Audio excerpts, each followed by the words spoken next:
Daniel Jones got paid, but getting paid in New York, as you all know, brings a different type of pressure. New York Post sports columnist OConnor is here to talk about his trending article on the Post website about the pressure for Daniel Jones to now produce that he is a $40 million a year guy. And you've been covering New York sports for quite some time now. Getting paid here is different than getting paid in Jacksonville or even Dallas. So how much pressure has this contract now put on Daniel Jones, and do you think that he can handle it? He said today he could handle it. He said today that he takes that responsibility now as far as being paid as a franchise quarterback very seriously. And I think one thing that will help him live up to the deal is his temperament. It's very much like Eli Manning's. Eli, his best trait really was the fact that he never let anything rattle him, even in troubled times. And I think Daniel Jones has that same kind of persona. So that will serve him well. Of course, he's got to play up to the salary now at $40 million a year. That's not going to be easy based on prior performance. But at the very least, I think he has the makeup to handle the pressure.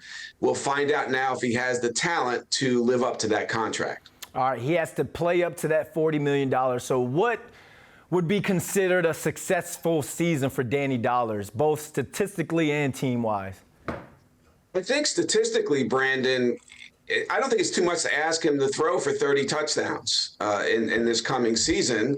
And obviously he hasn't done that yet. That would be double his output last year with 15. But you look at a guy like Kirk Cousins, even, who's not a top-tier quarterback. He gives you 30 touchdown passes every year. Granted, he doesn't have the same athleticism and running ability and production that Daniel has. And that's an important part of his game that he shouldn't lose. But I think now you're looking at a guy who's being asked to throw 25 to 30, 32 touchdowns pretty much every year. I don't think that's too much to ask at $40 million a pop.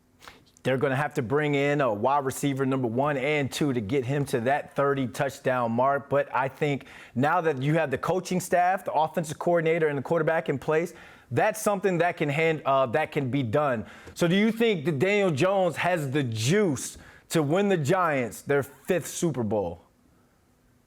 I think he's good enough if you have the right team to win a Super Bowl. I do. I know John Mara told me a couple of years ago he thought without question Daniel Jones was going to be good enough to win a championship for the Giants and maybe 2 like Eli.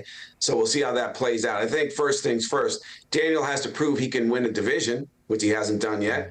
And I think a successful season team-wise for him this year would be 10 or 11 victories and maybe getting to the NFC Championship game. I think the stakes are a lot higher now. The expectations have been raised. And before you talk about winning a Super Bowl, I think there's a pretty big gap between the Giants and the Eagles. So Daniel has to close that gap with some help around him, prove he can win the NFC East, and then go from there.